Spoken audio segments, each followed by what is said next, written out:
Hello again. Monday, we're back on a Monday. Happens every week. Good stuff. I was trying to think of a topic to go in on, and I've actually had quite a lot on my mind this past week. But, I think, man, I think really what I'm sitting with, and I debated just doing a separate video on this, just to talk about it because I think it's interesting and important. But really, I think the main topic is just all of the chaotic news from last week, and to be super on the nose about it, really kicking off with Charlie Kirk's assassination on Wednesday. And I was reflecting on that a lot. I didn't watch a ton of his content. I've probably known about him for, I think, 7 or so years now. I've seen his stuff. I get YouTube shorts with him popping up from time to time, and I was definitely aware of him and probably seen quite a few, probably quite a few dozen, if not more, of his shorts, and watched his his Jubilee surrounded video, whatever it is, like one conservative versus 20 liberals thing that they do, which wasn't all that long ago. Yeah, but I've known about him for a while in his work that he does. And I was definitely taken aback heavily at the assassination Wednesday, just hearing the news and having one of my brothers text me about it and just say, like, hey, he was killed or whatever, right? Whatever he said. And just kind of being like, what the heck? And looked it up, and I made the decision to watch the close-up video and just the graphic nature of it. It was very unsettling. And as the day went on, I talked to more people in the next couple days. Right now, it's been 5 days, I think. I was very curious as to why this was so impactful for me, and admittedly, I have a lot of respect for him. I know the overall sentiment right now is heavily skewed towards honoring him in his death, but I also know there's a big group of people that are overly justifying why he's a bad person, or even more dramatic, just celebrating him dying, and it's pretty crazy.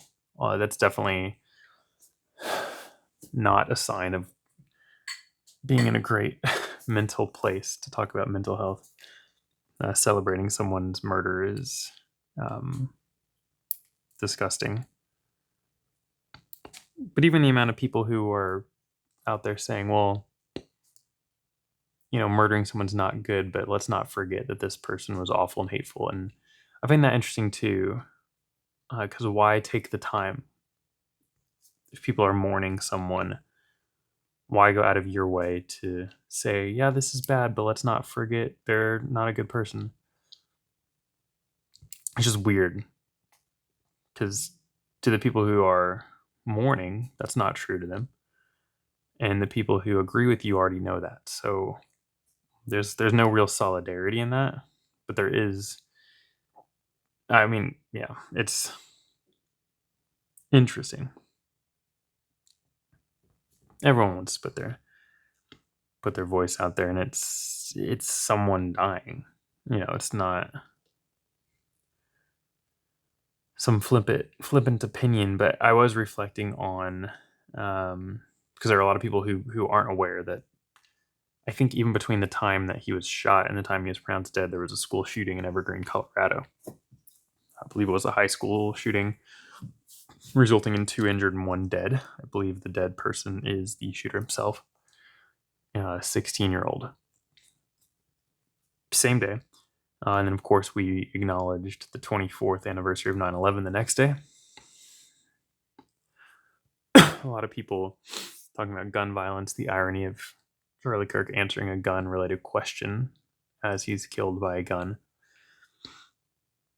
The amount of school shootings we've had in American history and and even just recent memory, as well as people bringing up the Democratic couple that were murdered earlier this year. I'm getting all jumbled and saying, why aren't we recognizing that and have the same uproar? Why don't we have the same uproar over the kids? And I see some people saying, well, it's because the president is biased, and that doesn't seem to have any truth to it to me, because we've had school shootings as a problem for a while, and I know Columbine and Sandy Hook have been the two really big ones that I can remember that we paid attention to. The movie theater shooting in Aurora. There's something about this that we don't talk about all the time, and people can pretend to say it's because Republican, but the Democratic couple that was shot, and I'm saying Democratic couple because I don't remember, they were like a congresswoman or senator, I can't remember her status, and her husband. So it wasn't just some random Democratic couple. This is I'm gonna get this accurate, I don't want to misspeak, but talking about well, why are we talking about one but not the other? Yeah. House of Representatives. Okay. Yeah, Melissa Hortman and her husband in June. Yeah, okay, it was recent. Leader of the State House Democratic Caucus in Minnesota. Why aren't we talking about her? And to that, again, I'll say, if you're upset that we're not talking about it, why wasn't everyone talking about it? If half the country-ish, 40% votes this way, 40% votes that way, of registered voters, I guess, you're upset that we're making a big deal over this one. Well, everyone's making a deal over this one. Everyone has a part to play in the conversations we've had or have not had about these things. So, yeah, why wasn't her and her husband's death talked about the same way? I don't know, but I do know that many of you who are upset about it also didn't speak up about it at the time. So, but you're speaking up about this one. And as I reflect on it more, I don't have full thoughts. I'm still processing. I'm grieving because it's a very brutal thing. And my view of Charlie Kirk is mostly positive. There's quite a few ways that he approached topics, which I think he could have had a little bit more, maybe peace and respect, but the field he was on, I understand that. And as a therapist, of course, I'm always looking at things and can have thoughts on there's different ways to approach that conversation. There's actually, whenever I'd see his clips, that's oftentimes some of the things I would hope for. I'm like, I wish he'd approach it this way, because I think he could connect with people a little bit better. That had different views if he maybe took a different style, but all of the racist, homophobic, transphobic, Islamophobic, he's just not those things. That's just not true. A lot of the viral videos going around of he said this, they're taken out of context. You just watch the whole video, or they're just completely congruent with his viewpoints. And that is fully in line with a huge demographic viewpoints. People just don't talk about it. His view on abortion and gay marriage and all this stuff is very normal for Christian belief system for hundreds and hundreds of millions of people in the world. And even a lot of his religious views are shared by Judaism and Islam. Billions of people. So there just wasn't a lot of radical thoughts, like people said. They're completely congruent, but people are upset because they're incongruent with their way of thinking, and that's fine. But I could just, I guess my main thought is I'm not buying that at all. These hypercritical comments about him being an evil person, just ridiculous. So at least from everything that's public, to be clear, I don't know about his private life. But I think it hit differently for a lot of people, and nationally, like you're seeing recognition of him at large scale stages, sports events, concerts, every media outlet, the UK having rallies on it. Was it New Zealand that had one? Different places across, or the Maori, Christian Maoris. People are talking about it. And I think it has to do with a different level of graphic senselessness. There's a graphic nature of people shooting up a school for sure. And I reflect on that. Like, yeah, why aren't we freaking out the same way? And there's for sure a loss of innocence there, and it is pure evil. And it is a bit disappointing how much we just kind of, as a society, shrug our shoulders at children being shot in school. But for some reason, this man being killed is sparking up a much bigger outrage. And it is from both sides, to be very clear. So everyone who's getting mad again that we're not talking about the school shootings, you're also not talking about it. And you might, personal listener, being like, well, I am. Yes. But everyone's talking about this one more. It's not just a right-left issue. This is being talked about more. People had more opinions than they do on the school shootings. For better or for worse, we're talking about this one more. I think because we see the victim directly, we see, if one chooses, you can go watch the video of him being killed, and that's not comfortable to do. And simply put, we don't see that with the school shootings. When these types of videos go viral, they're impactful because you see it, and we don't see the school shootings in the same way. You just don't. It just doesn't happen. So I think that's a big part of it. The setting, I think, is a big part of it. Just the irony of having an open forum to talk and being killed for that is interesting.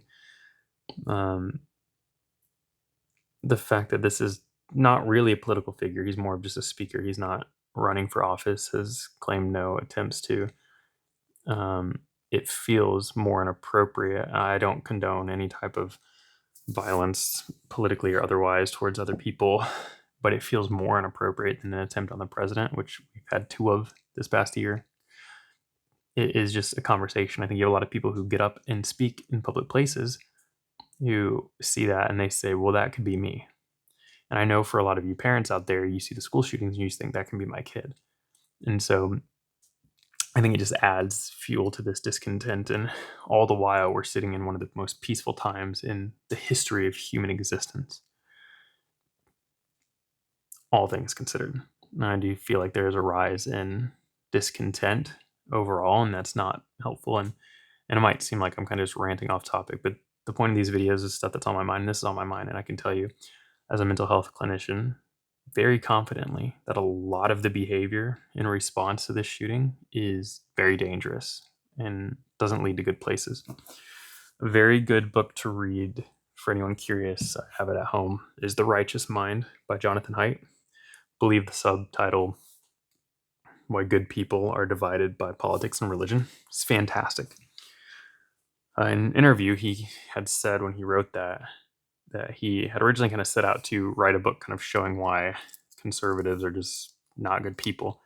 And he said he was embarrassed and disheartened at how much he learned that just left-wing people suck and right-wing people suck.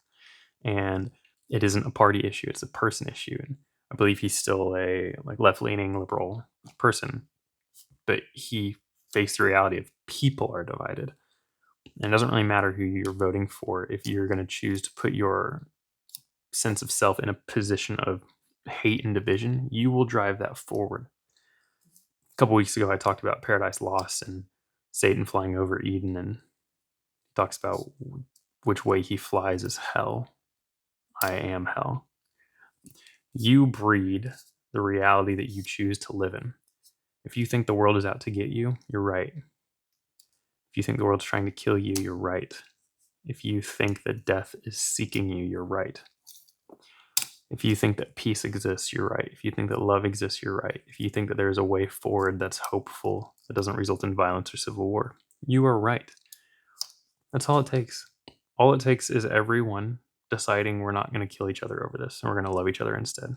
It is that simple. Put into action, it is more complicated than that, but it is functionally that simple. That's all there is to it. That's it. Don't kill each other. Don't hate your neighbor.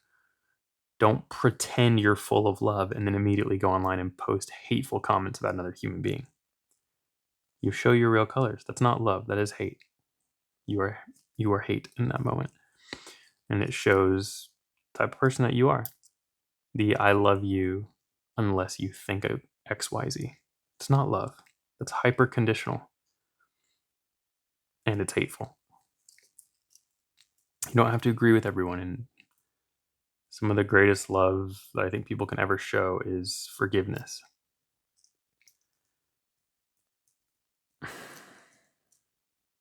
And that's very difficult to do. It's very difficult to do appropriately and healthily. It's not easy. Not at all. But it's important and borderline required for a functional sense of self in society. But if you want your own mental health to be aligned, you have to learn how to forgive and accept. You have to learn how to forgive and love. There is no other route forward. There is no route outside of love. And if you're loving on the condition of certain things, it's not love, that's self-interest. It is entirely self-interest. And again, it doesn't mean agreeing with everything.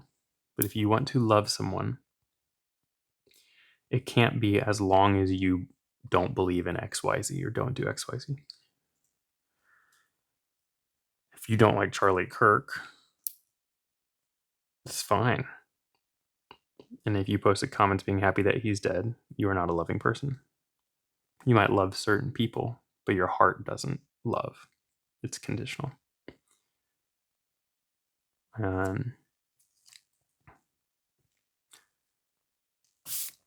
Anyone who celebrates bad things happening to anyone, it's not love. And I know people say karma or people get what they deserve with stuff. My encouragement is it's okay to have joy when an evil is removed from existence. But if that evil producer was a living person, then there should be great grief in the fact that they were never able to use that same strength to promote good. There are a lot of people in history who've done awful things, and history has been better by them being gone. But history would have been even better had they used that same power to do good. So rejoicing at death is not good. The death of evil is good, but the death of potential isn't. So I can think of many people who I think are, because of their beliefs and how they behave, are a big problem for our world. I don't want them to die. I want them to, in my opinion, come around to something different.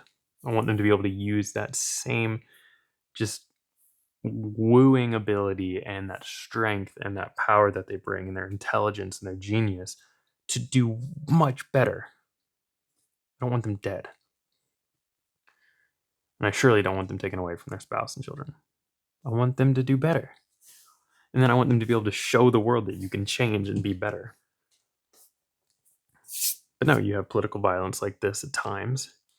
And people who are celebrating it, I think, have no idea how much this is only whatever they're happy about with him being gone. I don't think they have any clue. And I'll come back around to this video to see how accurate this is, but I don't think they have any clue how insanely dramatic the response will be to this. Everything that they're happy about with this man passing, I would expect tenfold back from the community around that person. And that's true all the time. People that I dislike heavily in the world on public stages, I do not want them assassinated or martyred. All you do is fuel the people that are behind them. especially when those people can rally together as a community. It's not good. Again, you want change of heart and connection. This is what we're built for. This is what mental health is. It's community driven, it's relationally driven, not just diagnosis and illness. So yeah, man, that's ugh, sickening. So love, forgive, accept, encourage the change of hearts and the death of ideas, not the death of people, and not the destruction of good things being built. So yeah, that's my thoughts this week. We're in an interesting place. We'll see where things are next week. And yeah, that's that. Happy Monday, everyone. See ya.